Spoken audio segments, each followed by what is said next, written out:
मूळ विषय जो आहे तो जगताचा अध्याहार, आणि मग तो केल्यानंतर अपवाद सिद्ध होणार आहे. म्हणून जसा आधी सांगायचं चोरी केली आणि नंतर सांगायचं याच्याकडून चोरी झालेली नाही. तर कोणी जर आरोपीच नसेल तर त्याची चोरी कशी सिद्ध केली जाणार. म्हणून पहिल्यांदा हे जगत आरोपित केलं, हे जगत झालं म्हणून सांगितलं, आणि नंतर त्याचा अपवाद केलेला आहे. म्हणून जगत झालं झालं असा जो बोभाट चाललेला आहे तो जीवदृष्टी आहे, आणि जगत झालं नाही ही संतदृष्टी आहे. संतांची ज्या वेळेला दृष्टी संतदृष्टीने कळालं त्यांना की हे जगत नाव काही झालेलं नाही, पण काहीच नाही असं नाही, तर एक चैतन्यरूपी एक पदार्थ आहे जो सच्चिदानंद आहे, आणि तोच मी आहे. म्हणजे तो पदार्थच मी होऊन राहिलो आहे, म्हणून मला देह घेण्याची आवश्यकता नाही. मी जर सच्चिदानंद ब्रह्म असेल तर मी देह का घेतला, तर मला देहाला येणं हा कनिष्ठपणा आहे. कोणत्याही देहाला गेला तरी कनिष्ठ आहे. देवाची शरीर ही सुद्धा ब्राह्मी स्थितीतून कनिष्ठ आहे. ईश्वर भावसुद्धा कनिष्ठ आहे, आणि जीव भाव तर अति कनिष्ठ आहे. म्हणजे या जीव भावात ती शरीराचा भाव धारण करणं अति कनिष्ठ आहे. मग आता याच्यातून सुटेल कसा काय, तर या वेळेला तो ब्रह्मचिंतन करेल. म्हणून सच्चिदानंद ब्रह्माचं चिंतन करण्याची ज्याला सवय झाली, तच्चिंतनम तत्कथनम अन्योन्यम तत्प्रबोधनम, तेव्हा ज्या वेळेला अशी चिंतनाची स्थिती, चिंतने तद्रूपता असं म्हटलं. तद्रूप म्हणजे ब्राह्मी स्थितीचा अनुभव घेता येतो, आणि म्हणूनच निधिध्यासन आणि तत्वम पदार्थ शोधन ही साधनं श्रेष्ठ साधनं आहेत. श्रवण आणि मनन श्रेष्ठ आहे, याच्यात शंका नाही. पण नुसतं श्रवण काही कामाचं होईल हो. नुसतं श्रवण, तेव्हा ते न करता काय करायला पाहिजे, की चिंतन, आणि चिंतनाच्या नंतर निधिध्यासन, एकांतात बसावं आणि स्मरण करता सच्चिदानंद ब्रह्माचं जे जे चिंतन केलेलं आहे पाठाचं ते बुद्धीमध्ये घ्यावं, आणि त्याच्यानंतर देहाकार वृत्तीचा परित्याग करावा. आपली जी वृत्ती देहाच्या आकाराची बसून राहिलेली, मी देह आहे, आणि त्याचा परित्याग केल्यानंतर तो सच्चिदानंद ब्रह्मस्वरूपाच्या ठिकाणी वृत्तीहीन एक अवस्था, वृत्तीशून्य अवस्थेमध्ये जायला पाहिजे. आपण वृत्तीला जोपर्यंत तुम्ही सोडत नाही तोपर्यंत ती वृत्ती माईक अनात्म पदार्थाच्या आकाराची राहणार आहे. तर ती देहाच्या आकाराची राहील किंवा अनात्म इतर पदार्थाच्या आकाराची धारण करते. इथे जरी बसलं तरी माझी वृत्ती देहाकार आहे असं काही नाही. माझी वृत्ती ज्याचं चिंतन करते त्याचा आकार घेते. ज्याचं चिंतन म्हणजे जर मी गोठ्याचं चिंतन करायला लागलो तर गोठ्याच्या आकाराचे, घराचं करायला लागलो घराच्या आकाराचे, बाकीचं चिंतन करायला त्या आकाराची ती वृत्ती होत राहते. ज्या असं पैशाचा मजा आहे, पैसे डोक्यात फिरायला लागले पैशाच्या आकाराची, ते वृत्तीला तो आकार तयार झाला, आणि त्या आकाराची ती वृत्ती होत राहते. ती वृत्ती ब्राह्मी स्वरूपाकडे जात नाही. मी नेहमी सांगत राहतो, आणखी पूर्वी ऐकलं तुम्हाला, की माशी जी आहे ना ती सगळ्या पदार्थावर फिरते. इकडे बसल, जिलेबीवर जाईल, लाडूवर जाऊन बसेल, खाली विष्ठा पडलेली असेल त्या विष्ठेवर जाऊन बसेल, इकडून तिकडं बोंबलत फिरते, आणि फक्त एका ठिकाणी बसत नाही. अग्नीकडे मात्र नको मग, तिथं आपला नाश होतो. तशी ही अंतःकरणाची वृत्तीसुद्धा तशीच आहे. ही सगळ्या पदार्थांच्यावर जाऊन बसते आणि ब्राह्मी स्थितीकडे, तिच्या स्वरूपाकडे जात नाही, जिथे तिचा नाश होतो. पण आज त्याच्याशिवाय कळत नाही. चला, तेव्हा जगत झालंच नाही असं नाही, तर पहिल्यांदा जगत झालं असं मानलं, स्वप्न मानलं, व्यावहारिक सत्ता मानली, आणि नंतर सांगितली की हे झालेलं नाही. याचं नाव त्याचं काय केला, अपवाद केला, अपवाद करून टाकला, म्हणजे नाही झालेलं नाही. तर तेव्हा तो याच्यात केला आहे गंधर्व दुर्ग काय पाडावे. याच्यामध्ये हा अजातवाद नाही बरं का. गंधर्व दुर्गामध्ये अजातवाद न सांगितलेला नाही. गंधर्व दुर्ग काय पाडावे, तर तिथं दुर्ग सांगितले ना, प्रत्यक्ष दिसतात का नाही दुर्ग, व्यावहारिक सत्तावान दुर्ग आहेत ते. विवर्तवादातले. तर गंधर्व प्रातिभाषिक, याला गंधर्वाला तुम्ही प्रातिभाषिक म्हणणार का. तर हे व्यावहारिक सत्तेतलं उदाहरण आहे. आणि गंधर्व दुर्ग काय पाडावे, फक्त ते कार्यप्रविष्ट नाहीत हे सांगायचं आहे माऊलींना. ते आपल्याला काय त्रास देणार नाही म्हणून पाडायची गरज. त्याचा एखादा दगड निसाटला आणि आपल्या डोक्यात पडला, मग काय करायचं. तर ते म्हणले तुम्हाला काय पाडायची आवश्यकता नाही.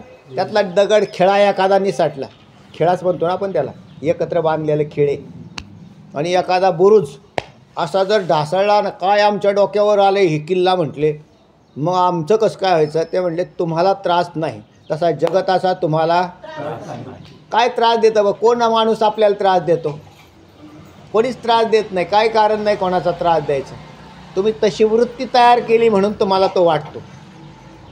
ह्याने आम्हाला त्रास दिला, त्याने आम्हाला त्रास, काहीच त्रास नाही. पहिली गोष्ट, तू लोकांना त्रास देऊ राहिला, कारण नसलेल्या जगतात तू प्रविष्ट झाला आहे. कशाने? आसक्तीने झाला. म्हणून तुझी आसक्ती पूर्ण होत नाही, तिचं नाव तू त्रास ठेवलेलं आहे. एखादा माणूस कामाला लावला, त्याने काम नाही केलं, तुम्हाला त्रास दिला का त्याने? कामच करा ना, तो कामच करा ना. तुला काय त्रास आहे? तो नाही करणार, तू कामच करा ना. तुझी आसक्ती आहे की ह्यानी एवढं काम करायला पाहिजे. आपलीच आसक्ती ना, ह्यानी एवढं करायला पाहिजे होतं. आता तो काहीच करत नाही असं नाही, तो 4-2 पार घामेली इकडं तिकडं टाकतो, तो तसं काय नाही. पण याचं म्हणणं आहे की हे सगळंच व्हायला पाहिजे होतं. असं आहे ते. हां. आणि दुसरा भाग आहे, एवढं व्हायला पाहिजे. आता पैसे मिळतात ना, जेवढे मिळतात तेवढे ठीक नाही ना, एवढे भेटायला पाहिजे. ते त्रासाला कारण आहे. अपेक्षा ही त्रासाची जननी आहे. तुम्ही अपेक्षा केली की तिथं त्रास होतो, आणि अपेक्षा नाही केली, होईल नाही तर नाही होईल, त्याच्यात काय विशेष गोष्ट आहे? त्या सोडून देता येईल त्याला, मग नाही काय अडचणच नाही. का झालं झालं, नाही झालं नाही झालं, तसा प्रकार आहे. पहा, म्हणून गंधर्व दुर्ग पाडावे लागत नाही, सश्याचं शिंग मोडावं लागत नाही, पोवावे मग तोडावे, खपुष्प की खपुष्प असावं, आकाशात फूल. आता इथं नुसतीच कल्पना आहे, म्हणजे निळशार फुल उमललं आहे म्हटले आकाशात. म्हणजे काय हो, ते कल्पनाच आहे ना. म्हणून आकाशाच्या ठिकाणी नीलतेचा भ्रम आहे असं म्हटलं ना. एरवी आकाश काय? आता अविद्येचं टवाळ आहे ते, म्हणजे मिथ्या अविद्येच्या द्वारे प्रतीतीला येत असतं. तेव्हा चला, काय म्हणतात माऊली, ऐका आता.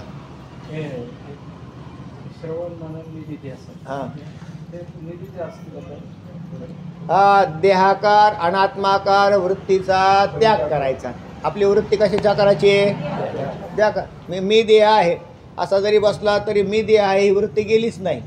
जसं तुमचं नाव काय? तुमचं नाव काय? केरवा. तुमचं नाव केरवा हे विसरले का तुम्ही?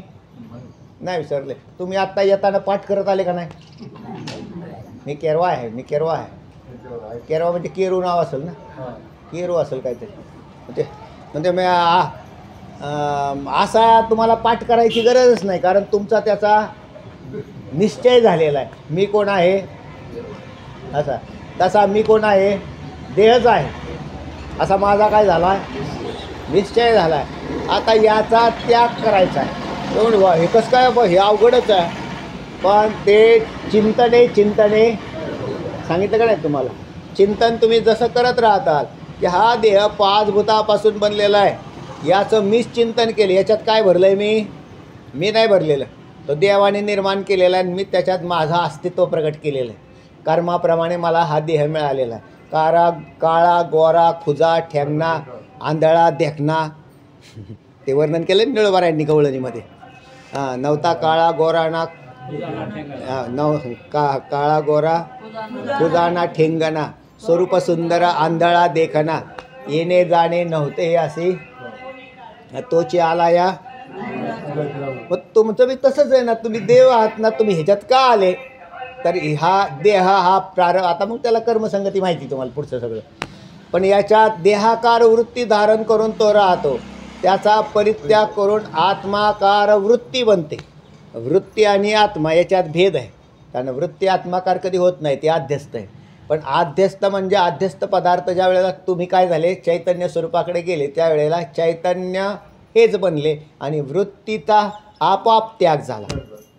याला चैतन्यकार वृत्ती म्हटलं. म्हणजे वृत्ती राहतच नाही, वृत्ती हे निवृत्त झाली जडना दिसे तेथे.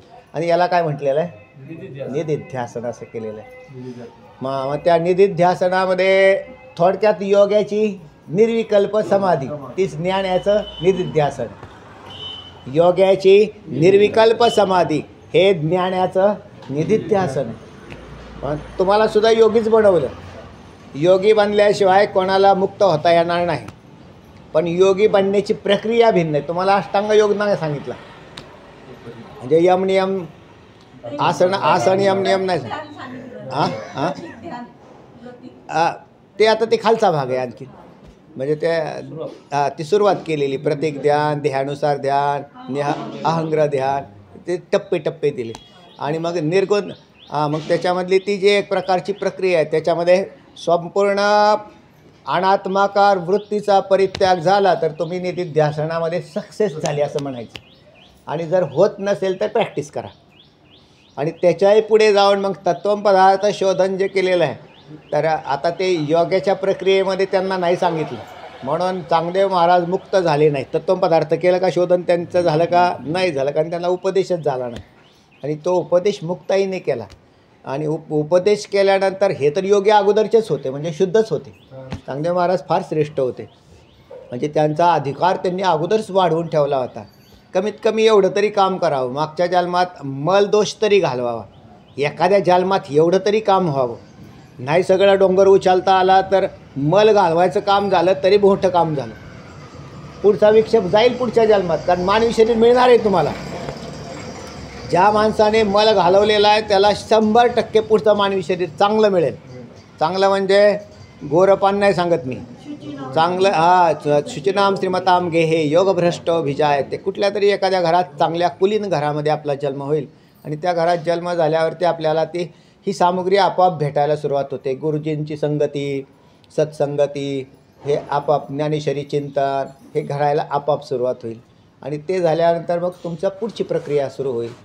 ते म्हणले का ते म्हणजे कानावचनाची भेटी सरिसाची पै किरीटी वस्तू होऊन उठी. पण कव नाही एकच होतं. मग मागच्या जन्मात त्यांनी साधना पूर्णत्वाला नेलेल्या असतात. नाणाची पहाट फुटे सूर्यापुढे प्रगटे प्रकाश जैसा. जसा पहाटेचा प्रकाश सूर्य उगवायच्या आधी त्याचा प्रकाश बाहेर येतो. मग प्रकाशावरून कल्पना करायची काय सूर्योदय होणार आहे, तसा भाग आहे. त्याच्यावर निधिध्यासन तत्त्वम पदार्थ शोधन हे नेमकं त्याच्यातच मार खात्यात. हे अभ्यास करणारी पाठाची मंडळी नाही कुठे मार खाऊ राहिली आहे. निधिध्यासन आणि तत्त्वम पदार्थ शोधन. तत्त्वम तर त्याच्यानंतर आहे, आधी निधिध्यासनच सिद्ध नाही झालं तर तत्त्वम तरी काय करेल तेव्हा. म्हणून नुसता भाऊंच्या भाषेत सोनेवाडीच्या डॉट मॅट्रिक ज्ञान मोक्ष देणार नाही. भाऊ म्हणायचे ना ते डॉट मॅट्रिक काय हो काय कामाचं. तर ते डॉट मॅट्रिक काही कामाचं नाही. तर त्याला मग त्याच्यासाठी काय करावं लागेल तर स्वरूप अनुसंधान, आत्मा अपरोक्ष अनुभूती याचा अभ्यास करावा लागतो. चला सांगा. नाही, शुद्ध ब्रह्म निरुपाधिक आहे, तो उपाधीच नाही. आता हे किती सोपं आहे का नाही. हा सोपा वेदांत आहे बरं का, हा प्युअर वेदांत आहे. तुम्हाला काय प्रक्रिया पाठ करायची नाही, काय नाही, फक्त एवढंच कळून घ्यायचं. नाही म्हणजे आम्हाला महाराज प्रक्रिया नाही डोक्यात बसू राहिली. न्यायिकांची प्रत्यक्ष ज्ञानाची रीती काय म्हटले. त्याचे म्हटले बा ते आम्हाला तेवढं थोडंसं घोटाळाच आहे, ते आम्हाला काही ती कळत नाही. पण तुम्हाला एवढं कळायला का नाही, तुम्ही ब्रह्म आहात. मग मी ब्रह्म कसं नाही म्हटले देहाने. देहात ब्रह्म होता येतं, देहाने नाही. देहाने देह ब्रह्मरूपता कशी तयार करेल तेव्हा देहातून तुम्हाला वेगळं व्हायला लागेल. आणि त्यानंतर मग तुम्हाला त्या ब्राह्मी स्थितीचा अनुभव येईल. आणि एकदा अनुभव आला, विषय संपला, ते म्हणले नाही अध्ययन झालं काही अडचण नाही, पण तुम्हाला कळालं. म्हणजे जर कळालं नसेल आणि अध्ययन म्हणजे तर त्या व्यक्तीला अध्ययनाची गरज लागते. पण प्युअर अध्ययन हेच आहे की तुम्हीच ब्रह्म आहात. हा देह हा पंचमहाभूतांचा पुतळा आहे आणि याच्यात मला यावं लागलेलं आहे नाईलाजाने, कारण मी कर्मच तसं करून ठेवलेलं आहे. आणि मग त्याचा नाश हा केवळ ब्रह्मविद्येनेच होईल. कितीही उपासना केल्या तरी या कर्माचा नाश होत नाही. कर्माने आणि उपासनेने कर्माचा नाश होतच नाही. मग कशाने होईल? केवळ आत्मज्ञानाने. चला तर तेव्हा ब्रह्म ते निरुपाधिक आहे आणि उपाधी हे जगत, ब्रह्माच्या ठिकाणी जगत ही समिष्टी उपाधी आहे आणि देहाची तेच ब्रह्म, त्याच्या ठिकाणी जीवाची आपल्या दृष्टिकोनातून व्यष्टी उपाधी लागलेली. आणि मी देह नाही असं चिंतन नित्य ठेवावं लागेल आणि जास्तीत जास्त भोजन करावं लागेल. चला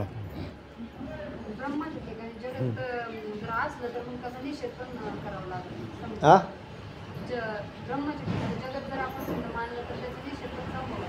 बरोबर आहे, तसा निश्चित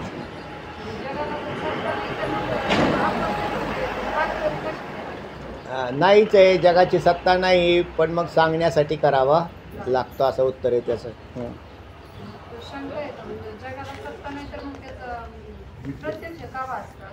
हां मग प्रत्यक्ष का भासतं, तर मग हे काय उत्तर आहे सांगा.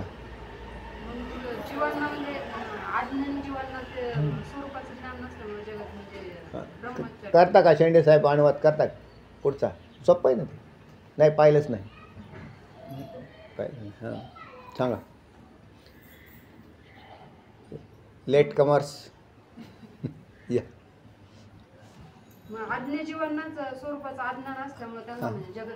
अज्ञानी स्वरूपाचं अज्ञान असल्याने जगत भासतं. जगत का भासतं? अज्ञान आहे. पण तुम्हाला तुमचं जगत भासतंय ना, माझ्या अज्ञानाने मला माझं विश्व निर्माण केलेलं आहे मी, म्हणून जगात विश्व एक एक अनेक आहेत.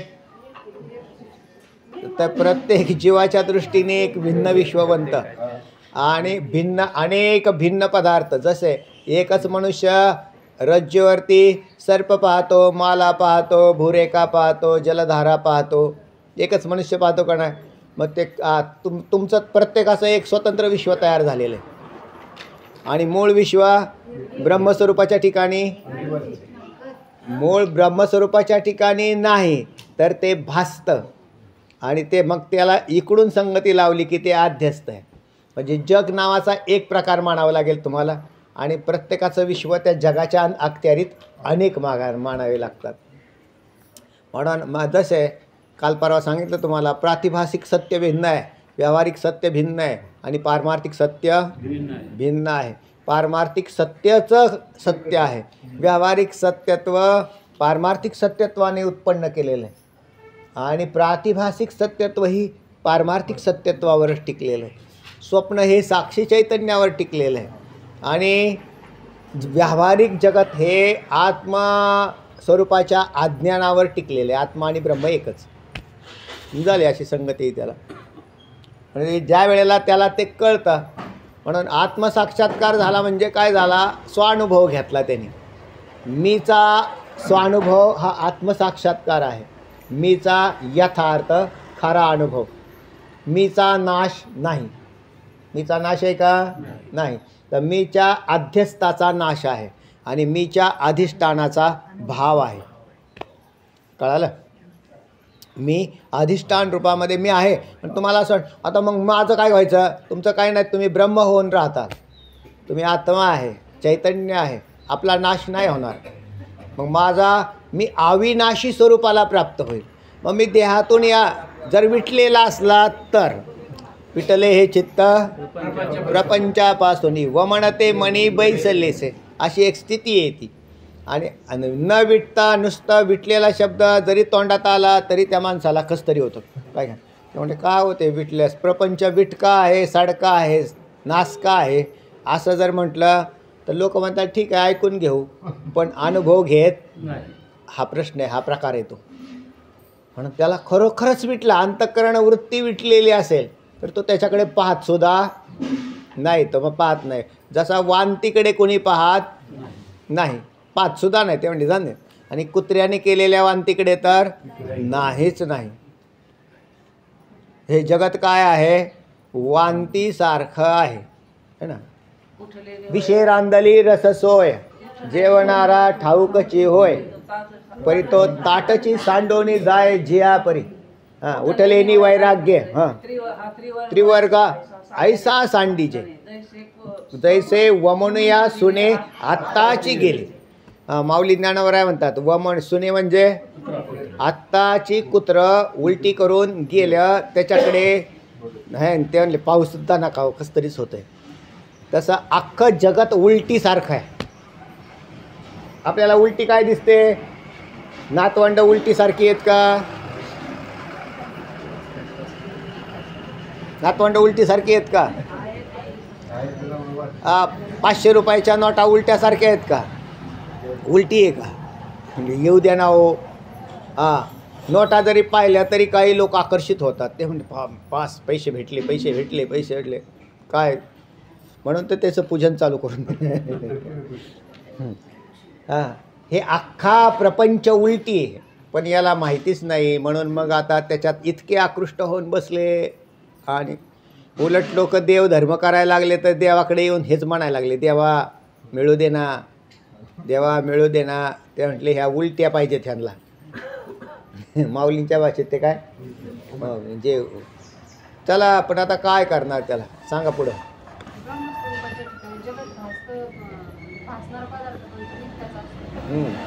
मिथ्या असतो, भासणारा पदार्थ मिथ्या आहे. आणि मिथ्या पदार्थ हा अज्ञानवश भासतो स्वप्नाप्रमाणे. यत्र यत्र दृश्यत्वम तत्र तत्र मिथ्यात्वम यथा स्वप्न प्रपंच म्हणा. स्वप्न हा स्वप्नाप्रमाणे जे जे प्रतीतीला येतं. अयम प्रपंच मिथ्या दृश्यत्वात.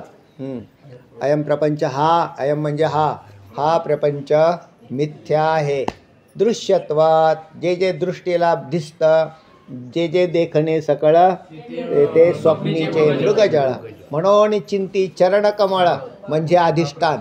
चरणकमळ बाप रुक्मादेवीचे ते चरणकमळाला अधिष्ठान केलं आणि देखण्याला मृगजळ म्हणून मृगजळा स्वप्नातलं मृगजळ करून टाकलं माऊलींनी. चला आता आपला विषय जो चाललेला आहे तो श्रुतार्थापत्ती. हे कळालं कसं काय तुम्हाला? ऐकलं ना, कानाने ऐकलं. कानाने ऐकल्यावर किती बी कल्याण आहे. म्हणून सगळी इंद्रियांनी राजीनामा दिला एखाद्या तर काय नाही बाबा, पण कानाने नाही दिला म्हणजे बरं होईल. म्हणजे डोळ्यांनी नसलं नाही दिसलं तरी ऐकल्याने काम होते. बरेच लोकांची कामं झाली, ऐकून काम झाले. खरं तर असं आहे, ह्या इंद्रियांचा वापर त्याच्याचसाठी केला तर 100% चांगला आहे. चला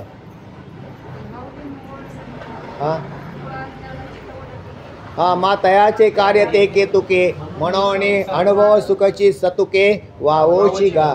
माऊली म्हणतात हे अज्ञान तव लटिके मातयाचे कार्य ते केतुके. जर अज्ञानच लटका असेल तर त्याने निर्माण केलेलं जगत कुठं खरं आहे? तर जगतसुद्धा खोटंच आहे. पुढे म्हणून संसार रुखची सतुके वावोची गा. वावोची म्हणजे मिथ्या आहे, खोटा आहे. काय आहे त्याचं? आता त्याच्यात पण या भावापर्यंत टिकला पाहिजे आणि गेला पाहिजे.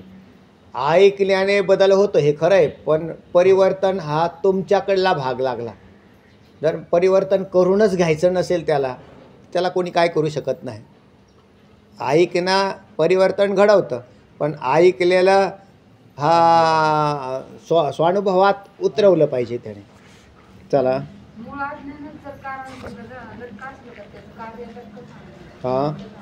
बर म्हणून संसारा म्हणजे मिथ्याच आहे. कवना माये अनादि हा नाहीपणेची होय अनादि हा संसार केव्हापासून म्हणजे अनादि आहे. अनादि म्हटलं की म्हणून वेदांत शास्त्राचं प्रारंभिक श्रवण करणाऱ्या माणसाला ह्या शंका होत्या. ते चालू आहे आता विचारसागरात. काय म्हटलं? अनादि महाराज ते अनादि सांगा ना, केव्हापासून झाला सांगा ना. केव्हा झालाच नाही भाऊ, मग कधी अनादि आहे. मग अनादिला कसं काय आला? पूर्व संस्कार उत्तर संस्काराचे कारण म्हणले उत्तर जगाचे. आणि अशा प्रकाराने हा पहिला, दुसऱ्याला कारण, दुसरा, तिसऱ्याला कारण असं होऊन आजपर्यंत आला.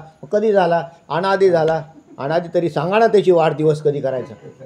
ते म्हटले काय नाही बा, ह्याचं काय करायचंच नाही. याला नाहीपणाने नसलेल्या पदार्थाचा काय? बागुलबुवाचा वाढदिवस आहे आपल्याकडे. सगळे भोजनाला या. आपल्याकडे कोणाचा आहे? बघ तो बागुलबुवा सिद्ध होणार नाही तर भोजनाचा काय भाव? आम्ही भोजन द्यायला तयार आहोत, पण कोणाच्या? ते म्हणले आम्ही नुसते वाटच पाहत राहिलो महाराज, तुम्ही तर काय बोलवा ना सुद्धा. ते म्हणले बाप्पा वाघुल बुवाचा ज्या दिवशी वाढदिवस आहे त्या दिवशी माझ्याकडे जेवणाला या. वांजेची आले का कैची जन्मपत्रिका नवीन निळी भूमिका हां केपा बरोबर आहे केपा. तर तेव्हा त्याची काय पत्रिका काढायची तेव्हा तसं नाही. आणि काय हो किती भाव सदृढ करावा लागेल तुम्हाला. आपल्याला तर आपल्या वाढदिवसाचा भावसुद्धा जायना. तेव्हा माझ्या वाढदिवसाला ये बरं का माझा वाढदिवस करा बरं का. काय वाढदिवस कशाच तुमच्या शरीराची चालू झालेले. शरीराची जी आहे ना उत्पत्ती झालेली त्या उत्पत्तीचा तुम्ही वाढदिवस करू राहिला तुमचा नाही. मग आमचा कधी आहे अनादी. आणि अनादीमध्ये विचारायला गेलं तर ते म्हणले नाहीपणाने अनादी. म्हणजे तिथेही वाढदिवस झाला म्हणजे तुमचा जीवात्म्याचा सुद्धा वाढदिवस झाला नाही. गेले ते उडाले सगळे. आणि एकच ब्रह्मतत्व असं आहे की जे अनादी. हां मग त्याचा वाढदिवस करायची गरज नाही कारण तुम्ही अनादी सिद्ध आहात आणि मरणार बी नाही. एक पहिला माझा जन्म झाला नाही आणि मी मरणार सुद्धा नाही. मग काय अडचण आहे तेव्हा. अशी जर स्थिती असेल तर मग काहीच अडचण नाही. पण गंमत अशी आहे तुम्ही आपली भावना सारी देहावर येऊन बसली. देह म्हणजे मी देह म्हणजे मी आणि त्याचा इतका सदृढ अभ्यास आहे. आणि तो अभ्यास निधी ध्यासनाने ढिल्ला होतो. निधी ध्यासन केलं की हा ढिल्ला ढिल्ला होत चालला. नाहीतर तो घट्ट एकदम एकदम घट्ट येतो. चला दुसरी ओळी सांगितली का अर्जुना मैसेनी पायी आद्यंत प्रियसी नाही हां. मनस्थिती आभासी काहीतरी टवळ. हां तर आधी आणि अंत नाही तर मध्ये भासतं ते टवाळ असतं. टवाळ या पदाचा अर्थ माऊलीने बऱ्याच ठिकाणी टवाळ शब्द आला. मिथ्या टवाळ आहे म्हणजे मिथ्या आहे. आणि ते त्याला आधी बी नसते म्हणजे सुरुवात आणि त्याचा शेवटही नसतो. ते मध्येच भासतं. नाही आधी अंती अवसानी एरती माईके दुःखाची जनिती. नाही आधी अंती अवसानी जे आधी नाहीत आणि अंती नाहीत मध्ये केवळ भासतं. चला संसार हा ब्रह्माच्या ठिकाणी नाही पण ते भासतो म्हणजे ते बिलकुल मृगजळासारखं. मृगजळासारखा भासतो. अज्ञानाने भासतो. नाहीपणाने भासतो. नसलेला भासतो. खोटा खोटा भासतो. स्वप्नाप्रमाणे भासतो. हां पुढे दुसरी ओळी सांगितली ऐसी निरोपाधिके जगाची जे जनिके देव वंदिनी मियामुळिके देवो देवी. हां ऐसी मग अमृतानुभवमधली ओवी आहे. हां की ऐसी निरुपाधिके निरुपाधिक परब्रह्मतत्वाच्या ठिकाणी उपाधी घेऊन आलेली देवी आणि देव असं म्हटलेलं आहे. देवी आणि देव चैतन्यही आहे आणि मायाही आहे. जगाची जे जनिके जे जगाला जन्म देतात त्याच कोणी भगवंतापासून ती वंदिली मिया मुळिके. कारण वंदन करायचं असेल तर आद्य शब्द येतो. तिया वंदिली मिया मुळिके या पदाचा अर्थ आद्य भगवंत परमात्मा असा केलेला आहे. जसा ओम नमोजी आद्या आणि मग म्हणून नमस्कार केला. आद्याला नमस्कार केला. ब्रह्मतत्व जे आहे ते तर तिकडे बोलायचंच नाही काय आणि तिकडे जायचं बी नाही. मग या जगाचा आद्य कोण तर ईश्वर आणि त्या ईश्वराला नमस्कार केलेला आहे. तर तेव्हा इथे सुद्धा ज्या जगाची मुळिके जगाची जे जनके जे आहेत ती वंदिली मिया त्यांना मी काय केलं वंदन केलं. चला ज्यांना देव आणि देव म्हणून प्रसिद्ध आहेत म्हणजे माया आणि चैतन्य ईश्वर म्हणते त्याला. चला मग ते म्हणजे देव देव देवी जरी प्रयोग केला असला तरी पण सत्ता ही स्वामीचीच नाही. स्वामीच्या सत्ता विना सोनेने पतिव्रता या न्यायाने देवीला देवा वाचून स्वतंत्र सत्ता नाही. म्हणजे मायेला स्वतंत्र सत्तेचा अभाव आहे. याचीच सत्ता धन्याची की जी मायबाप. नाथ महाराज म्हणतात धन्याची सत्ता घेऊन हे काय झालेली सत्ता प्रविष्ट बनलेली आहे. म्हणून त्याने त्या मायेने या धन्याला झाकून ठेवलं आणि सांगा मगरताय हां माझे धनी एकुलते एक होते. हां पुढे हां त्यांना मी काय केलं थापटून निजवलं म्हणजे आवरण टाकलं. हां आणि म्हणून संत सभेसे आले की जी मायबाप हां तर त्या नाथ महाराज म्हणतात काय माझे धनी एकुलते एक होते मजसी ओळखत नव्हते मग थापटुनी निजवले की जी मायबाप परी सत्ता धण्याची की जी मायबाप असं म्हटलेलं आहे तिथं. तर तेव्हा धण्याचीच सत्ता घेऊन तिने एवढे जगजंबर उभे केले. परी सत्ता धण्याची की जी मायबाप. तिने एवढा सगळा जसे एखादी महिला ती म्हणून तिकडं रूपक केलेलं आहे ते. महिला संसार करतात, पुरुष संसार नाही करत. तो आला की असा झोपला आहे का जेवायला ते म्हणे आतलं सगळं कोण पाहतं तेच भांडियान कुंडी सगळं काय असतील ती काय नाही ती सगळं घरात घेऊन आले. चला इकडं जायचं आहे ह्या बोळीत जायचं आहे तिथं काय आलं आता इथं काहीतरी घ्यायचं आहे त्याच्यात दुकानात शिरतील त्याच्यातून काय काढतील. हे सगळं काम कोणाचं आहे मायेचं. तिने एवढं जगडंबर उभं केलं ते मायेने केलेलं आहे. ही शरीरसुद्धा मायेच्या अखत्यारीत आहेत कामं करतायत ही सगळी.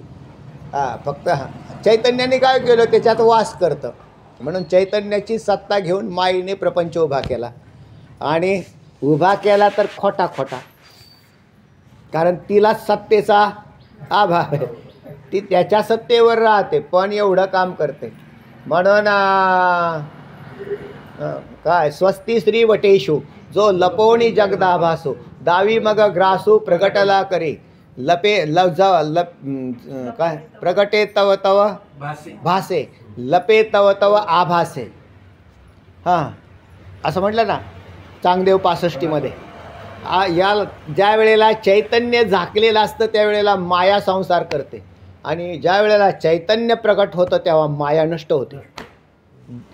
एकाच्या अस्तित्वात एकाच्या नास्तित्वात दुसऱ्याचं अस्तित्व आहे. नास्तित्व म्हणजे न अस्तित्व म्हणजे हे नाही. म्हणून आत्ता तुम्हाला मी कोण आहे असं विचारल्यावर ते म्हणले मारुतराव गणपतराव संपतराव असं का. हो ही नावं कोणी दिली मायेने. आणि तुम्ही कोण आहात ब्रह्मच आहात.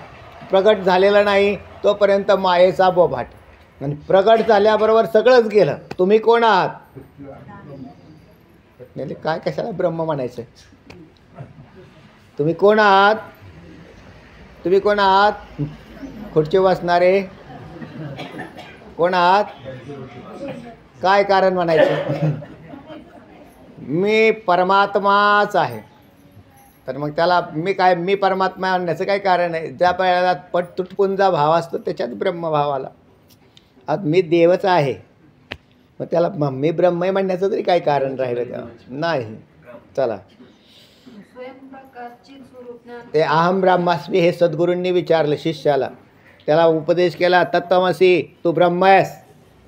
आणि मग त्याने त्या ऐकल्या त्यावेळेला ते म्हणले तत्त्वमसी ऐकल्यावर सांग तू कोण आहेस. मग तो म्हटला अहम ब्रह्मास्मी. कोण म्हटला शिष्य म्हटला अहम ब्रह्मास्मी. आणि मग तो बोध त्याला पूर्ण पटला. त्याला विचारलं तू कोण आहेस. मग तो बोलला नाही तर मौन झाला. तर त्याला म्हणायचा अनुभव घेतला आणि अहम ब्रह्मास्मी हे कळालं त्याला. त्याला कळालं तो आणि तो स्वतःला ब्राह्मी स्थिती जाणवायला लागला. आणि ज्या वेळेला पूर्ण ब्रह्म झाला त्यावेळेला तो बोललाच नाही है ना. जसा पाण्यात गेल्यावेळेला मनुष्य हा बोलतच नाही कारण त्याचं वाणी चालतच नाही. तसा ब्राह्मी स्थितीचा अनुभव घेणारा बोलतच नाही. काय बोलेल तेव्हा. चला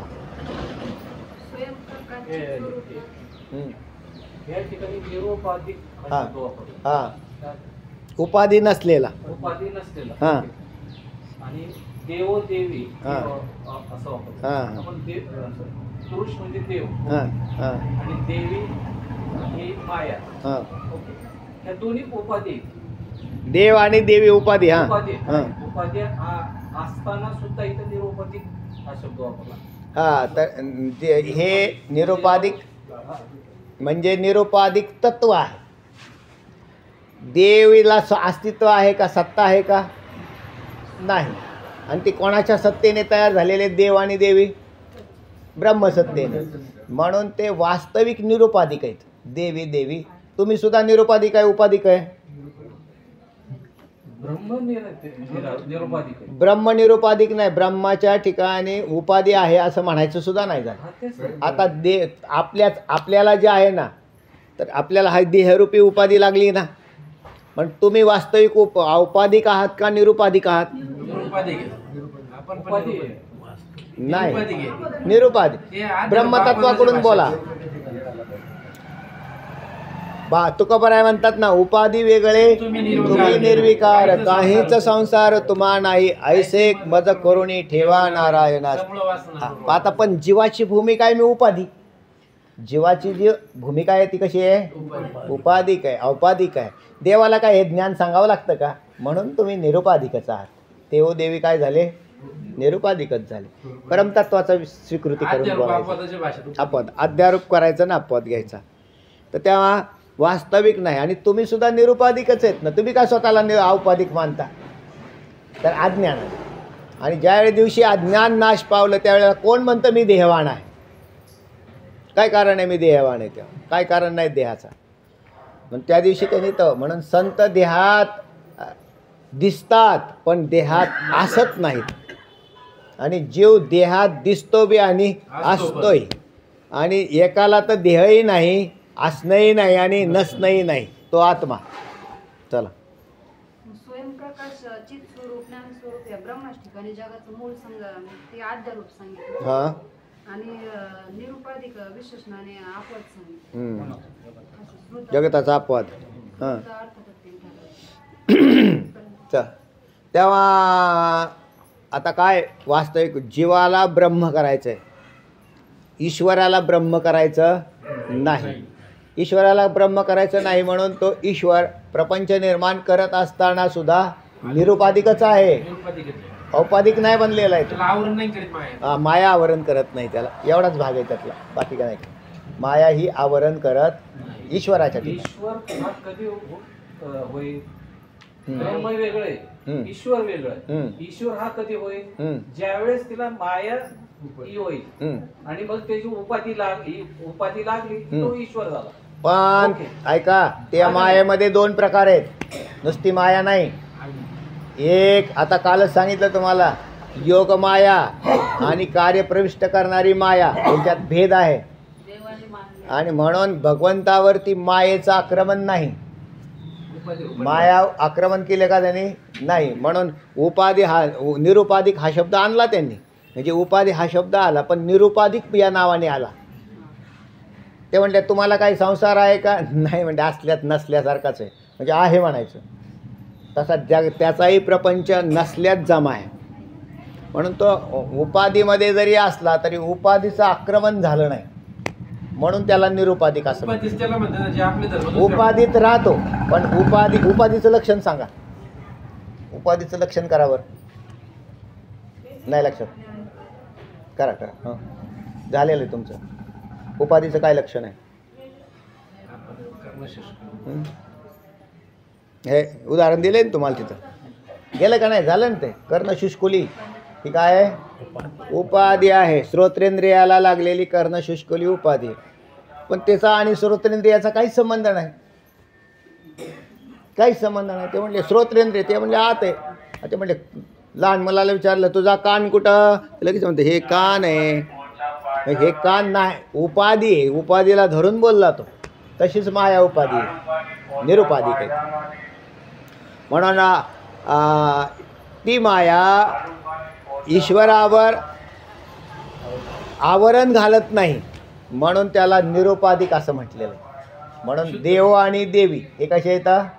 निरुपाधिक. योगमाया जी आहे ती योगमाया, तिचा वापर करतो हा भगवंत आणि सगळं काही जगत चालतं ते तिच्या योगमायेकडून चालतं.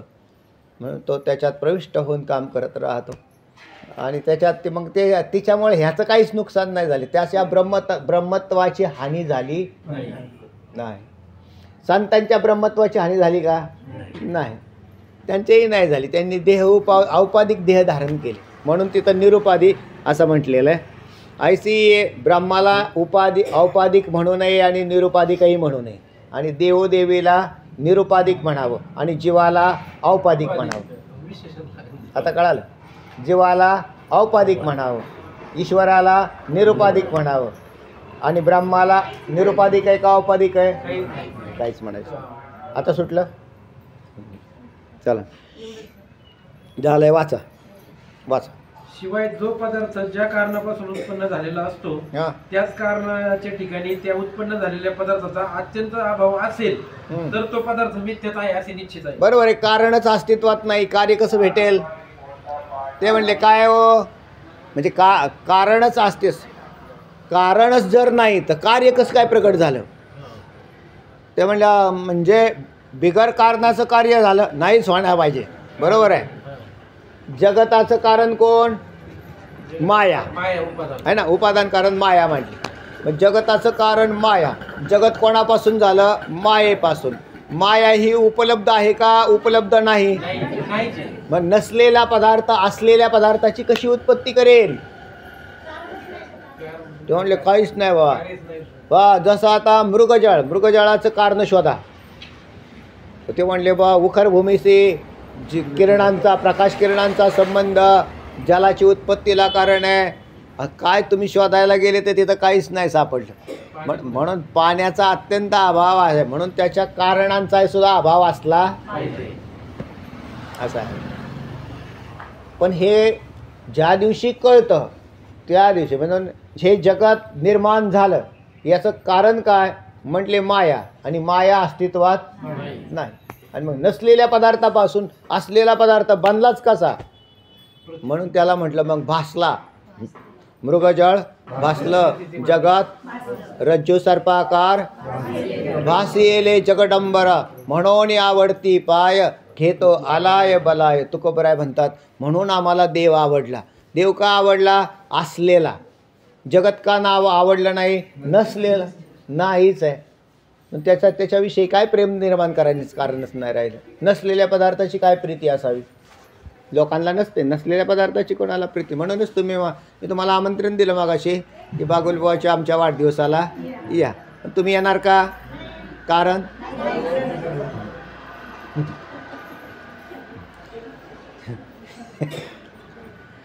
नाही तर महाराज तुमचाच वाढदिवस साजरा करा, आम्हाला काय अडचण. आम्हाला ज्याच वेळेस पण हे यालाही कारण वास्तविक आहे का हो? नाही ना. तुम्ही तरी जीव का झाले ह्याचं कारण शोधा बरं. अस्तित्वातच नाही. पण हे केवळ एक म्हणून या जगात कोणीच बद्ध नाही. बद्धमुक्त सीन तुका म्हणे. सांगा बद्धमुक्त सीन नाही. मृगजळाशी काय करावा उतार, पावावयात पार पैल तडी. खापराचे होण खेळती लेकुरे, काय त्या व्यवहारे लाभ हानी. मंगलदायके करीती कुमारी, काय त्यांची खरी सोयरिके. झाली मेली स्वप्न लटकेची वचने. तुकोबराय म्हणतात स्वप्नाचं काय, त्या स्वप्नाचं पाहावं. तसा हा सगळा व्यवहार असाच आहे. काय झालं? काय म्हटले काय म्हटलं आधीचं चरण काय होतं? नाही शेवट काय? तुका म्हणे तुका म्हणे तुका म्हणे वाखे कौतुकाचे, झुगारुणी दुरी लपविले काखे. त्याच्यात आहे नाही का ते? झुगारुणी दुरी लपविले काखे, तुका म्हणे वाखे कौतुकाचे. आणि तुम्ही म्हणला तो अभंग कोणता? मुक्त होता परी बळे झाला बद्ध, घेऊन या छंद माझे माझे. शेवटचं चरण काय? बरं ठीक आहे, तुम्ही शोधून काढा, आम्हाला सांगा पुढे बोला. मुक्त होता परी बळे झाला बद्ध, घेऊन या छंद माझे माझे. आठवा. बोला पुढे काय झालं? कारण केवळ निषेध मात्राने कोणत्याही पदार्थाचे मिथ्यत्व सिद्ध होत नाही. जैसा मृग शेना मृग जळे. ते वेगळं चरण आहे. चला पुढे. केवळ निषेध मात्राने कोणत्याही पदार्थाचे मिथ्यत्व सिद्ध होत नाही. इथे घट नाही, एवढ्याच निषेध मात्राने घट हा मिथ्या ठरतो असे नाही. घट नाही असं म्हणून चालत नाही. मग काय असावं लागेल? त्याच्या कारणाचा अभाव. कारण अन्यत्र घट आहे व तोही सत्य आहे. तसा केवळ जगताचा ब्रह्माच्या ठिकाणी निषेधच केला तर ब्रह्माच्या ठिकाणी जरी जगताचा अभाव असला तरी ब्रह्म वाचून अन्यत्र जग सत्य आहे असे सिद्ध होऊन द्वैतापत्ती येते. असं होतं. म्हणजे इथं जरी तुम्ही म्हणत असताल तरी कुठेतरी जगत सत्य असलं पाहिजे, अशा प्रकारची द्वैतापत्ती येते. पण मातीपासून उत्पन्न झालेल्या घटाचा त्या मातीच्या ठिकाणी परमार्थाचा अत्यंत अभाव आहे. पारमार्थिक दृष्टीने अत्यंत अभाव आहे. माती घट कशापासून झाला? मातीपासून. पण मातीचाच पारमार्थिक दृष्टीने, अभाव आहे. कारण मायाच अस्तित्वात नाही. तर पंचमहाभूत झालीच कुठून? आकाश झालं नाही, वायू झाला नाही, तेज झालं नाही, जल झालं नाही, पृथ्वी झाली नाही, माती झाली आणि घट झाला हा, नाही. वांजेची संतती वाणने जैशी, माऊली ज्ञानोबा. जे अस्तित्वात नाही त्याला माया- जे सतना असत होय ऐसे परिचय आहे, जे अनादी म्हणते. जे सतना असत होय मायेविषयी बोलताना भगवंत. पुढे किंवा रज्जू पासून अनिर्वचनीय उत्पन्न झालेल्या सर्पाचा रज्जूच्या ठिकाणी विचारार्थी अत्यंत अभावही सिद्ध होतो. विचारार्थी अभाव सिद्ध होतो. आणि मग सर्पाचं कारण कोण? उपादान आणि निमित्त कारण सांगा. हां, मातीचे ठिकाणी परमार्थ. परमार्थाचा अभाव आहे. म्हणजे असं आहे, दृष्ट्या दिल्या तुम्हाला, दृष्ट्या दिल्या वेगवेगळ्या. मातीची असलेली दृष्टी व्यावहारिक आहे. मातीपासून घट झाला ही दृष्टी कोणती? व्यावहारिक आहे. बरोबर आहे. तुम्ही घट कशाचा झाला कुंभाराला विचारलं तर तो म्हणतो मातीचा झाला. कुंभाराला असलेली दृष्टी, आता तुम्ही कुंभार नका हो, कुंभाराला असलेली दृष्टी कोणती आहे? व्यावहारिक दृष्टी आहे. आता कुंभारानेच घट केला आणि हेच स्वप्नात घेऊन गेले, आणि स्वप्नातल्या कुंभाराने स्वप्नातल्या मातीपासून घट बनवला आणि त्या कुंभाराला विचारलं घट कशाचा होतो, काय सांगेल तो? पण दृष्टी कोणती आहे? आता तुमची दृष्टी सांगा. प्रातिभासिक. कारण स्वप्नात सुद्धा मातीचा घट होतो. आलं, मला लक्षात आली तुमची शंका. परमार्थ हा शब्द आहे तो तेच सांगतोय मी. उत्तर उत्तर ऐका. तर तो पारमार्थिक सत्य आहे. पारमार्थिक सत्तेने कुंभाराने घट बनवलेला आहे का? म्हणून पारमार्थिक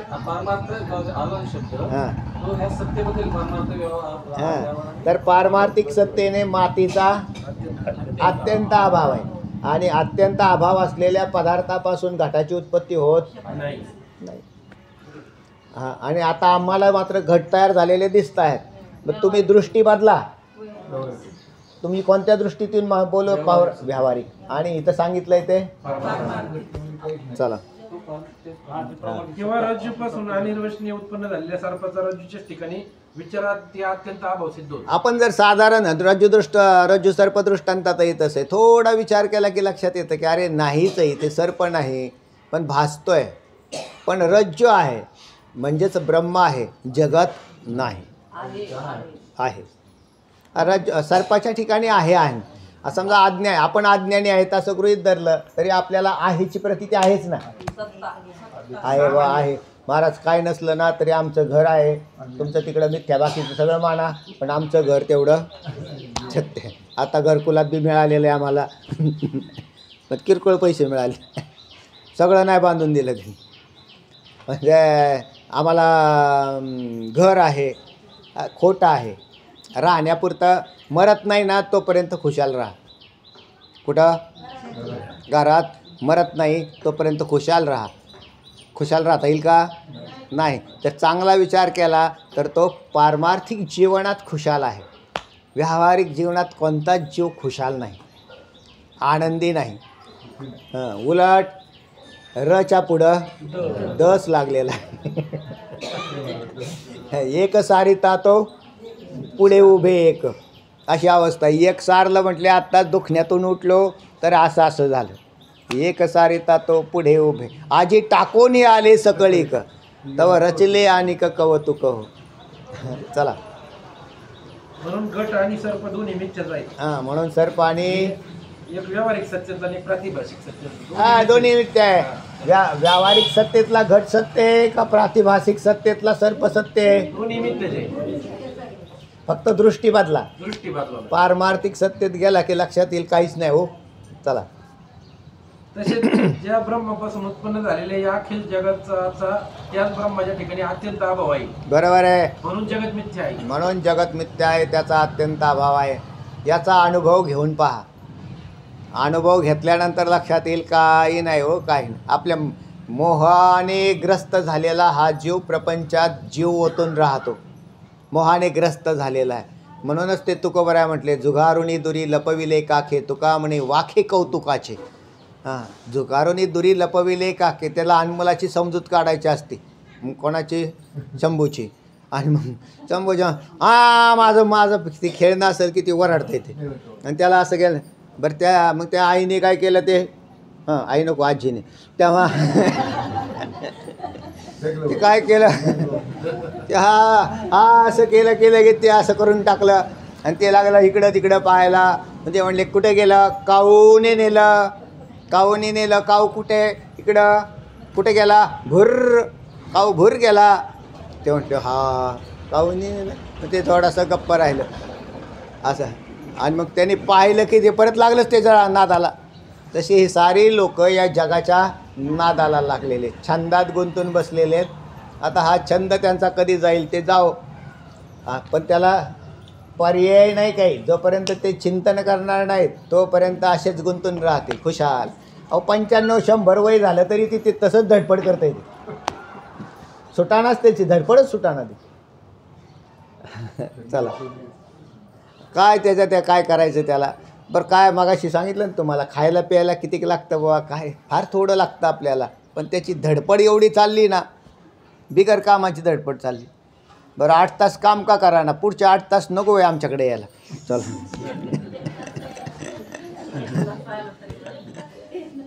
1 तास बी यायचं म्हणले तर ते म्हणले महाराज संपून घ्या लवकर. तसेच ज्या ब्रह्मापासून उत्पन्न झालेल्या या अखिल जगताचा त्याच ब्रह्माच्या ठिकाणी अत्यंत अभाव आहे. म्हणून जगत मिथ्या आहे आणि अद्वितीय ब्रह्म सत्य आहे असे प्रमाणे सिद्ध होते. बरोबर आहे. आता हा विषय सगळा होऊन गेलेला आहे. चला, भगवद्गीतेत स्वतः भगवंतानी मत्स्थानी सर्वभूतानी म्हणजे संपूर्ण भूतपात्र मत्स्थानी सर्वभूतानि न चाहं तेषु स्थितः मया ततमिदं सर्वं जगद व्यक्तमूर्तीना मत्स्थानी सर्वभूतानि न चाहं तेषु स्थितः. म्हणजे संपूर्ण भूतमात्र माझ्या ठिकाणी आहेत असा आद्यारोप सांगून लगेच म्हणजे पुढच्या श्लोकात न च मत्स्थानी भूतानी कुठं झालं हे?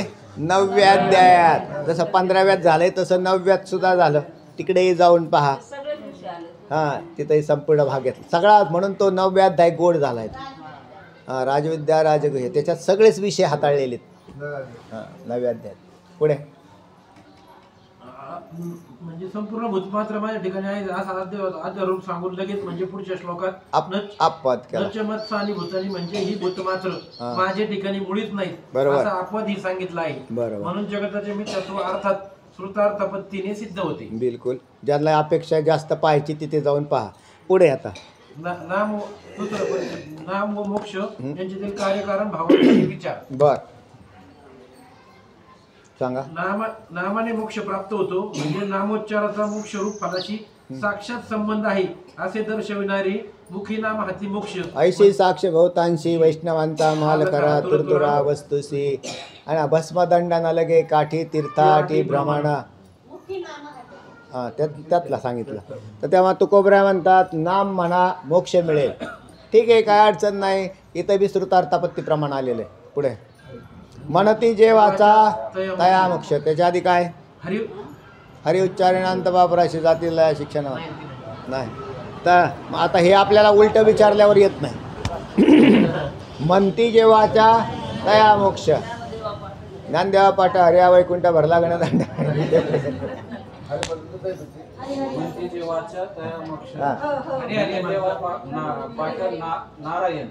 नाम पाविजे उत्तम निजस्थान. तिकडे त्यातलंय हरी हरी शिवाचा. म्हणती जे वाचा तया. हे बरोबर. आता पुढचा उच्चारणी पाही मोक्ष सदा त्याच्यात आलं. तर आहे आता आपलं 11वा अभंग पाहून घ्या. अशी पुष्कळ वाक्य आहेत. चला, त्याचा शास्त्रीय सिद्धांत दृष्ट्या विचार केल्यास श्रुतार्थपत्ती प्रमाणे नाम आणि मोक्ष यांच्या मध्यंतरी ज्ञानाची कल्पना करावी लागते. कल्पना आली की कोणतं प्रमाण आणलं? अर्थापत्ती. आणि अर्थापत्तीमध्ये कोणतं आलं? श्रुतार्थापत्ती. म्हणून श्रुतार्थापत्ती प्रमाणाने हा संगती लागली की मुखी नाम हाती मोक्ष ही संगती. ज्ञानाची कल्पना केली म्हणजे प्रमा केली. हा म्हणजे तिथं एक कल्पना झाली, कारण मोक्ष हा ज्ञानाशिवाय होत नाही. मग नामाने कसा दिला? म्हणले मध्ये असं करा, परंपरा त्या ठिकाणी टाकली. पुढे कारण बंध निवृत्तीपूर्वकच मोक्ष असतो. हा बंध तर आध्यस्थ आहे, बरोबर. त्यामुळे त्याची ज्ञानानेच निवृत्ती होती. हे अगदी याच्यात काही खाडाखोड करायची नाही. म्हणजे किती बी तुम्ही नामाचं चिंतन ऐकलं, कारण नामाचं चिंतन सांगताना आम्हाला पुष्कळ वेळा ज्ञानावर टीका करावी लागते. आणि आम्ही कीर्तनात जास्त करून आम्ही त्यावेळेला टीका करतो. त्यावेळेला तुम्हाला कुठे बसवायचं नेऊन नामावर का? कारण ते आण अधिकाऱ्याला अधिकारी करायचे, अधिकारी. तर मग त्याला हळूहळू आता वैकुंठ आदी लोक मिथ्या आहेत का सत्य आहेत? त्याच आहेत. जिथे जिथे आकार नामरूप आहे ते मायाकृत आहे, हे लक्षात ठेवा. म्हणून वैकुंठ आदी लोक हे आता हे तर बरं ठीक झालं, समजा संप्रदायाने सांगितलं, पण त्याला खालून काढून वर नेलं, याला उद्धारच म्हटलेलं आहे. म्हणजे वैकुंठाला गेला तर ठीक आहे व काय अडचण नाही, त्यांचा उद्धार झाला म्हणजे वर गेले. आता ते वरून परत खाली येत नाहीत. वैकुंठ लोकातला खाली येत नाही, पण स्वर्गात गेलेला मात्र खाली येतो. पण त्याला भोगापासून तोडावं लागतं. आणि वास्तव मोक्ष काय असेल तर तो निर्गुण निराकार मोक्ष आहे. ही नित्य स्थिती, अढळ स्थिती आहे. तर तेव्हा सुरुवात करताना तरी नाम सांगणं गरजेचं आहे. चला हां. म्हणून नाम व मोक्ष यांच्यात ज्ञान अर्थाचा आक्षिप्तच आहे. हा म्हणजे गृहीत धरावा लागेल. गृहीत धरावं लागतं. जशी एखाद्याने पाणी आण अशी एखाद्याचा आज्ञा केली, हा मग तिथं बरंच काय काय आलं. त्याच्या आज्ञेत त्याला आज्ञा केली असेल, त्याचे जाणे येणे, पाण्यासाठी एखादं पात्र घेणे, बरोबर. इत्यादी गोष्टी अर्थाचा जशा आक्षिप्तच असतात. हा त्याला सांगायचं नाही जा तिकडून परत माघारी ये, हातीतला तांब्या घे आणि नंतर मला पाणी आण. महाराज तुम्ही हे काही नसतं सांगितलं तर चाललं असतं. फक्त एवढंच म्हणायचं होतं पाणी आणा. आम्ही जाऊ येऊ, तांब्या घेऊ, चांगलं भांडं घेऊ, आणखीन काय विचार करू, पण तुम्हाला पाणी आणून. तसं तुम्हाला नामाने मोक्ष झाला असं म्हटल्यावर कसं काय झाला? मग ते म्हणजे आपाप मग ज्या अर्थी नामाने मोक्ष झालेला दिसतो त्या अर्थी नामाने पहिल्यांदा नामसंकीर्तन साधन पै सोपे जळतील पापे. म्हणजे पहिल्यांदा पाप घालवलं, नामाने परत काय केलं, त्याला ध्यानामध्ये आणलं आणि त्याचा विक्षेप घालवला. नामाने काय केलं, विक्षेप आणि तोंड दोन घालवल्यावर सद्गुरूंची भेट घालून दिली. जे सद्गुरूंकडे गेलेले आहेत म्हणजे श्रोत्रिय ब्रह्मनिष्ठ कृपाळू सद्गुरूंकडे गेले ना, तर त्या अर्थी ते समजून घ्यायचं की यांनी काय केलेलं आहे, मागच्या 2 दोष घालवलेले आहेत. किंवा 100% नाही केलं शास्त्र म्हणतं तरी थोडं नाही, 100% नाही केलं तरी 50%च्या पुढून जावे लागतात. त्यावेळेला होतं ते, नाहीतर मग नाही काय. 10 आणि 20% कामच नाही ते. आणि मग त्याच्यानंतरही पुन्हा ज्या वेळेला श्रवण करतो त्यावेळेला फास्ट जाण्याची प्रक्रिया घडते. आता तुम्ही चोऱ्या करा असं तुम्हाला म्हटल्यावर तुम्ही करताल का? तुम्ही थोड्या चोऱ्या करत जा. नाही महाराज, ज्याच्यामुळे आम्हाला आमची ही वाईट अवस्था अगोदरच झालेली आणि आता आम्हाला आम्ही जर हे करायला लागलो तर पुढे काय करायचं. आणि चोरी करण्याचं कारणच शिल्लक नाही राहिलं, कारण प्रपंच मिथ्या. दररोज ऐकतं आणि दिवसभर चोऱ्या करतो, असं होईल का? नाही. तर त्याला कारण त्याच्यावर प्रभाव पडतो त्याचा. आणि म्हणून आपापच पाप आणि विक्षेप या दोन्ही गोष्टी जातात. आणि चित्त स्थिर होऊन ऐकतं. तुमच्या चित्तात जर अशी हुडहुड वाटत असेल तर मग समजून घ्यायचं तुम्ही विक्षिप्त चित्ताचे आहेत. तुम्ही इथे बसलेले आहेत आणि तुम्हाला काय वाटतं आहे की बा आता आपल्या घरचं कसं काय झालं आणि घरी कसं काय आहे. एक तर ती मनुष्य येतच नाही, मग आलेला असेल तर कामं उरकून येतो. आणि उरकलेलं असं जायचं जरी असेल तरी ते म्हणजे बघ नक्की काय सांग, मी नाही येईल, माझ्या मनाने येईल. माणसाने नेहमी वायदा नाही करत बसा. मी आलोच बघा 10 मिनिटात आलो, कशाला 10 मिनिटात आलो, येईल. हां मी काय मग मी जर चिंतन करत असेल तर व्यवहारात तुम्ही टायमिंग ठरवताच आहे, कारण STचं टायमिंग असतं, रेल्वेचं टायमिंग असतं, विमानाचं. तिथं तुम्हाला उपस्थितच राहावं लागतं. त्यावेळेला तुम्ही हे अध्ययनाचा विषय तिथं नाही, पण अध्ययनाला बसल्यावर चिंता करायची नाही, मागं काय झालं काही काय ना. ते मग असं असेल तर त्याच्यात ते काम करतं, मग पापही जातं आणि विक्षेपही जातो, जे काय राहिलेलं असतं तो निघून जातो. तद्विधी प्रणिपातेन परिप्रश्नेन सेवया उपदेक्षन्ति ते ज्ञानम ज्ञानिनस्तत्त्वदर्शिनः. हे काम नामच करतं. ज्याने नामस्मरण केलं त्यालाच तत्वदृष्टीचे सद्गुरू प्राप्त होतात. नामस्मरण न करणाऱ्याला होतच नाहीत. त्याला धर्मगुरू प्राप्त होतात. गळ्यात माळ घालणार आहे, गळ्यात माळ घालणारे गुरुजी वेगळे आहेत आणि उपदेश करणारे गुरुजी वेगळे आहेत. हे लोकांनी, व्यावहारिक लोकांनी सगळी खिचडी करून टाकलेली. त्यांना वाटतं तेवढंच आहे, तेवढं नाही येते. त्याला गुरु म्हटलं की त्याला एकच भाव येतो, कोणता? गळ्यात माळ घातली ते माझा गुरुजी, बस, बाकी काही नाही, असं नाही ते. हां नामाचे हां हां चित्तशुद्धी हां. आणि विविध दिशा विदिशा म्हणजे संन्यास. संन्यास. हां विरक्ती. विदिशा म्हणजे विरक्ती. मोक्षाच्या इच्छेने केलेल्या संन्यासाचं नाव आहे. मोक्षाच्या दृष्टीने केला त्याचं नाव विविदिशा झाली. हां म्हणजे विद्वत संन्यास आणि विविदिशा संन्यास असे संन्यासामध्ये बी दोन प्रकार आहेत. मोक्षाच्या इच्छेने केलेल्या संन्यासाला विविदिशा असं म्हणतात. चला इथं आलंय का? तशा नामाने मोक्षरूप फल प्राप्त होते. या वाक्यात मोक्षरूप फलासाठी प्रथम चित्तशुद्धी, नंतर विविदिशा, नंतर हरिगुरु. आलं का नाही? हरिकृपा, भगवंताची कृपा आहे का तुमच्यावर? आहे. तुम्ही जर ज्ञानेश्वरी वाचत असताल तर देवाची नक्की कृपा आहे तुमच्यावर. ते म्हणले महाराज आमच्यावर भगवत कृपा झाली का हो? तुम्ही ज्ञानेश्वरी वाचता का हो? वाचता. आम्ही म्हणले भगवत कृपा आहे तुमच्याकडे. दररोज चिंतन करता का हो? हो आम्ही दररोज, आमचा काळ चिंतने सरे. तर तुमच्यावर भगवत कृपा आहे. पण मग आता त्याच्यातही पर्सेंटेज आहे, किती पर्सेंटमध्ये आहे. नेहमी व्यवहार कसा? एका माणूस म्हणा का माझ्या यायचं का फिरायला? हो म्हटले. पैसे आहेत का? हो आहेत ना म्हटले आपल्याजवळ पैसे. मग म्हटले चल मुंबईला. ते म्हटले मुंबईला यायचं. म्हटले पैसे किती आहेत तुझ्याजवळ? म्हटले अख्खे 10 रुपये आहेत. आता तुझ्या 10 पैसे नाहीत का? 10 रुपये नाहीत का? त्याला पैसे नाही म्हणता का तुम्ही? पैसे आहेत म्हणतो. 10 रुपयांनी मुंबई थोडीच पाहता येते. 10 रुपयाने नगरला सुद्धा नाही, रिक्षात सुद्धा घेणार नाही. आणि तशा पुण्याईचा काही उपयोग होत नाही. पण पुण्याई आहे असं म्हणावं. आता तिथून ते काहींनी अधिक जमा केलेली. जसे पैसे जीव लावून गोळा करतात ना, तसे निष्काम पुण्याई ज्याने अगदी त्यांनी जमाच केलेली, तर तो मनुष्य मोक्षरेखे आला, भाग्य विनेटाला, साधूचा अंकीला, हरिभक्त असं होतं. चला या वाक्यात मोक्षरूप फलासाठी प्रथम चित्तशुद्धी, नंतर विविदिशा, हरिगुरु कृपा, नंतर त्या कृपेने ज्ञान इत्यादी गोष्टी अक्षिप्तच असतात. बरोबर. अक्षिप्त असतात म्हणजे गृहीत धरून चालायचं, हे मिळणार